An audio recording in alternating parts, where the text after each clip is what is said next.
जय श्री राम, जय बागेश्वर धाम, जय गुरु कृपा। जय श्री राम, जय बागेश्वर धाम, जय गुरु कृपा। आज हम वाल्मीकि रामायण के बालकांड के 53 सर्ग को हिंदी में पढ़ेंगे।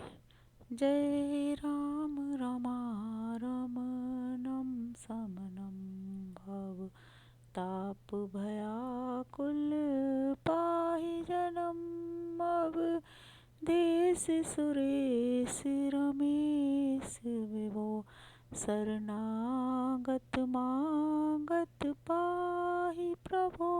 जय राम रमारमणं समनम। जय श्री राम। 53वां सर्ग। शत्रुसूदन, महर्षि वशिष्ठ के ऐसा कहने पर चितकबरे रंग की उस कामधेनु ने जिसकी जैसी इच्छा थी उसके लिए वैसी ही सामग्री जुटा दी। ईख, मधु, लावा, मैरे, अश्रेष्टासप, पानक रस आदि नाना प्रकार के बहुमूल्य भक्ष्य पदार्थ प्रस्तुत कर दिए। गरम गरम भात के पर्वत के सदृश ढेर लग गए। मिष्ठान्न और खीर दाल भी तैयार हो गई। दूध, दही और घी की तो नहरें बह चलीं। भांति भांति के सुस्वादु रस खांडव तथा नाना प्रकार के भोजनों से भरी हुई चांदी की सहस्त्रों थालियां सज गईं। श्री राम महर्षि वशिष्ठ ने विश्वामित्र जी को सारी सेना के लोगों को भली भांति तृप्त किया। उस सेना में बहुत से हष्टपुष्ट सैनिक थे। उन सबको वह दिव्य भोजन पाकर बड़ा संतोष हुआ। राजऋषि विश्वामित्र भी उस समय अंतःपुर की रानियों, ब्राह्मणों और पुरोहितों के साथ बहुत ही हष्टपुष्ट हो गए। अमात्य, मंत्री और भृत्यों सहित पूजित हो वे बहुत प्रसन्न हुए और वशिष्ठ जी से इस प्रकार बोले, ब्राह्मण, आप स्वयं मेरे पूजनीय हैं, तो भी आपने मेरा पूजन किया, भली भांति स्वागत सत्कार किया, बातचीत करने में कुशल महर्षि। अब मैं एक बात कहता हूँ, उसे सुनिए। भगवान, आप मुझसे 1 लाख गऊँ लेकर यह चितकबरी गाय मुझे दे दीजिए, क्योंकि यह गो रतन रूप है और रतन लेने का अधिकारी राजा होता है। ब्राह्मण, मेरे इस कथन पर ध्यान देकर मुझे यह सबला गऊ दे दीजिए, क्योंकि यह धर्मतः मेरी ही वस्तु है।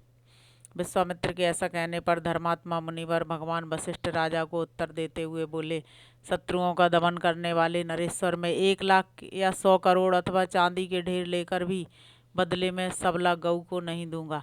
यह मेरे पास से अलग होने योग्य नहीं है।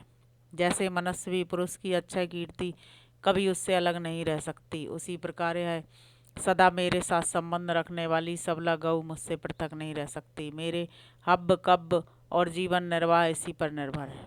मेरे अग्निहोत्र, बलि, होम, स्वाहा, बसटकार और भांति भांति की विद्याएं इस कामधेनु के ही अधीन है। राजऋषि, मेरा यह सब कुछ इस गऊ के ही अधीन है, इसमें संशय नहीं है। मैं सच कहता हूँ, यह गऊ ही मेरा सर्वस्व है और यही मुझे सब प्रकार से संतुष्ट करने वाली है। राजन, बहुत से ऐसे कारण हैं जिनसे बाध्य होकर मैं यह सबला गऊ आपको नहीं दे सकता।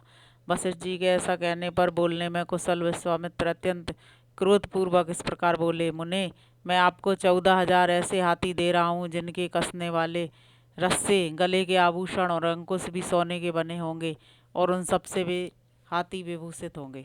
उत्तम व्रत का पालन करने वाले मुनीश्वर, इनके सिवा मैं 800 सुवर्णमय रथ प्रदान करूंगा, जिनमें शोभा के लिए सोने के घुंघरू लगे होंगे और हर एक रथ में 4-4 सफ़ेद रंग के घोड़े जुते हुए होंगे तथा अच्छी जाति और उत्तम देश में उत्पन्न महातेजस्वी 11,000 घोड़े भी आपकी सेवा में अर्पित करूंगा। इतना ही नहीं, नाना प्रकार के रंग वाली नई अवस्था की 1 करोड़ गऊएं भी दूंगा, परंतु यह सबला गऊ मुझे दे दीजिए। दुष्श्रेष्ठ, इनके अतिरिक्त भी आप जितने रत्न या सुवर्ण लेना चाहें वह सब आपको देने के लिए मैं तैयार हूँ, किंतु यह चितकबरी गाय मुझे दे दीजिए। बुद्धिमान विश्वामित्र के ऐसा कहने पर भगवान वशिष्ठ बोले, राजन, मैं यह चितकबरी गाय तुम्हें किसी तरह भी नहीं दूंगा। यही मेरा रत्न है, यही मेरा धन है, यही मेरा सर्वस्व है और यही मेरा जीवन है। राजन, मेरे दर्श, पौर्णमास, प्रचुर दक्षिणा वाले यज्ञ तथा भांति भांति के पुण्य कर्म, यह गऊ ही है, इसी पर ही मेरा सब कुछ निर्भर है। नरेश्वर, मेरे सारे शुभ कर्मों का मूल यही है, इसमें संशय नहीं है। बहुत व्यर्थ बात करने से क्या लाभ, मैं इस कामधेनु को कदापि नहीं दूंगा। इस प्रकार श्री वाल्मीकि निर्मित आर्ष रामायण आदि काव्य के बालकांड में 53वां सर्ग पूरा हुआ। अब हम 54वां सर्ग हिंदी में पढ़ेंगे। श्री राम, जब वशिष्ठ मुनि किसी तरह भी उस कामधेनु गऊ को देने के लिए तैयार ना हुए, तब राजा विश्वामित्र उस चितकबरे रंग की धेनु को बलपूर्वक घसीट कर ले चले। रघुनंदन, महामनस्वी राजा विश्वामित्र के द्वारा इस प्रकार ले जाई जाती हुई वह गौ शोकाकुल हो मन ही मन रो पड़ी और अत्यंत दुखित हो विचार करने लगी। अहो, क्या महात्मा वशिष्ठ ने मुझे त्याग दिया है, जो ये राजा के सिपाही मुझ दीन और अत्यंत दुखिया गौ को इस तरह बलपूर्वक लिए जा रहे हैं। पवित्र अंतःकरण वाले उन महर्षि का मैंने क्या अपराध किया है कि वे धर्मात्मा मुनि मुझे निरपराध और अपना भक्त जानकर भी त्याग रहे हैं। शत्रुसूदन यह सोचकर वह गऊ बारंबार लंबी सांस लेने लगी और राजा के उन सैकड़ों सेवकों को झटक कर उस समय महातेजस्वी वशिष्ठ मुनि के पास बड़े वेग से जा पहुंची। वह सबला गऊ वायु के समान वेग से उन महात्मा के चरणों के समीप गई और उनके सामने खड़ी हो मेघ के समान गंभीर स्वर से रोती चीत्कार करती हुई उनसे इस प्रकार बोली, भगवान ब्रह्म कुमार, क्या आपने मुझे त्याग दिया, जो ये राजा के सैनिक मुझे आपके पास से दूर लिए जा रहे हैं। उसके ऐसा कहने पर ब्रह्म ऋषि वशिष्ठ शोक से संतप्त हृदय वाली दुखिया बहन के समान उस गऊ से इस प्रकार बोले, सबले, मैं तुम्हारा त्याग नहीं करता, तुमने मेरा कोई अपराध नहीं किया है। ये महाबली राजा अपने बल से मतवाले होकर तुमको मुझसे छीन कर ले जा रहे हैं। मेरा बल इनके समान नहीं है। विशेषतः आजकल ये राजा के पद पर प्रतिष्ठित हैं। राजा, क्षत्रिय तथा इस पृथ्वी के पालक होने के कारण ये बलवान है। इनके पास हाथी, घोड़े और रथों से भरी हुई यह छोड़ी सेना है, जिसमें हाथियों के हौदों पर लगे हुए ध्वज सब और फहरा रहे हैं। इस सेना के कारण भी ये मुझसे प्रबल हैं। वशिष्ठ जी के ऐसा कहने पर बातचीत के मर्म को समझने वाली उस कामधेनु ने उन अनुपम तेजस्वी ब्रह्म ऋषि से विनय युक्त बात कही। ब्राह्मण क्षत्रिय का बल कोई बल नहीं है। ब्राह्मण ही क्षत्रिय आदि से अधिक बलवान होते हैं। ब्राह्मण का बल दिव्य है, वह क्षत्रिय बल से अधिक प्रबल होता है। आपका बल अप्रमेय है। महापराक्रमी विश्वामित्र आपसे अधिक बलवान नहीं है। आपका तेज दुर्धर्ष है। महातेजस्वी महर्षि, मैं आपके ब्रह्म बल से परिपुष्ट हुई हूँ, अतः आप केवल मुझे आज्ञा दे दीजिए। मैं इस दुरात्मा राजा के बल, प्रयत्न और अभिमान को अभी चूर्ण किए देती हूँ। श्री राम। कामधेनु के ऐसा कहने पर महायशस्वी वशिष्ठ ने कहा, इस शत्रु सेना को नष्ट करने वाले सैनिकों की सृष्टि करो। राजकुमार, उनका वह आदेश सुनकर उस गऊ ने उस समय वैसा ही किया। उसके हुंकार करते ही सैकड़ों प्रहलब जाति के वीर पैदा हो गए। वे सब विश्वामित्र के देखते देखते उनकी सारी सेना का नाश करने लगे।